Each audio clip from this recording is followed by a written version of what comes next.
Hey ACCA buddies, welcome back to the channel where we make ACCA make sense. Today, we're diving into one of the most feared topics in the performance management syllabus, variance analysis. You guessed right. But don't worry, I'm going to make it so simple, you'll wish you learned it this way earlier. First things first. What exactly is variance analysis? Variance analysis, in simple terms, is the difference between what we expected to happen and what actually happened. Think of it like budgeting £10,000 for groceries for the year, don't worry, and ending up spending £12,000. That's a £2,000 adverse variance. Imagine if you spent £8,000, that's £2,000 good variance. We use variance analysis to control costs. We use it to spot problems early.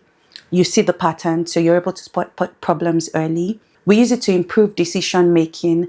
And in ACCA performance management, we typically look at variances for materials, you look at variances for labor, you look at variances for sales. So did we intend to sell more and we sold less? And finally, we look at variances for overhead. So what are the key variances you need to know to be very well prepared for your performance management exam? Let's break them down into simple real world examples. Let's talk about the material price variance. The simple question this variance gets to ask you is, did we pay more or less per unit of material than expected? So for example, you intended to pay £500 per bag of flour, but you paid £600. Now that's an adverse price variance. Let's talk about material usage variance. The question this asks you is, did we use more or less materials than expected for our output? For example, you intended to use 2 bags of flour for your cakes,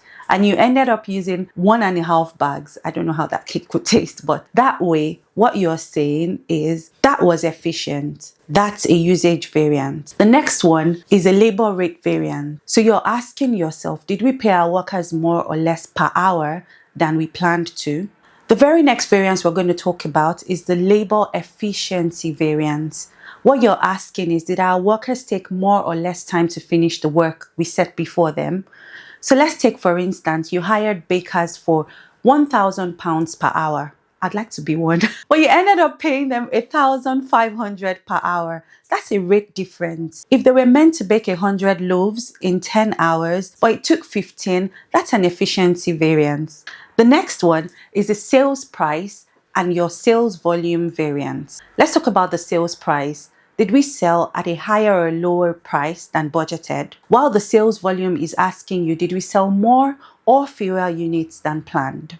Let's talk about the mix and yield variance. This is a little advanced, but hey, I'm here to simplify it. The mix one is asking you, did you change the proportion of ingredients? Did you use more sugar and less flour than planned? Or did you use more butter and less oil than planned? The yield, however, talks about, did we get less bread than expected from the ingredients we used? So we intended to get 100 loaves of bread, but we ended up getting 90. One thing to know is to be able to distinguish between planning and operating variance. This is a newer angle ACCA loves to test. So for planning variances, these happen when our original standard was wrong or unrealistic, while operating variances happen when we genuinely underperform. So think of it this way. If you budgeted £100 for fuel, but fuel price suddenly jumps up to 150, we hope not. That is a planning issue. But think about it that if you wasted fuel on unnecessary trips, you decided to stop by Starbucks or stop by another place,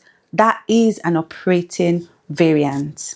Now let's talk about how to tackle variance questions in your exam. I'm going to be giving you some quick tips to crush variance questions. The first one is you've got to label your answers properly. Always say if your variance is favorable, that's positive, or if it's adverse. The next thing is use a clean layout. Tables help a lot. Show formulas clearly. Let it be very clear what we're looking at. The next one is understand before memorizing. I always say this for ACCA, understand. If you get the logic, you definitely would not forget however the question turns. Finally, practice exam style questions. These variances look really easy in theory, but practice is what locks in that knowledge you have. So if variance analysis ever confused you, I hope this helps you breathe easier. Comment below which variance you think is the most tricky. Or if you want me to do a full workaround on mix or yield or any full exam question solution, I am here. Don't forget to like, subscribe, share with your friends, share with your ACCA buddy, hit that bell so you don't miss when next I post. See you in the next one, where we make ACCA make sense.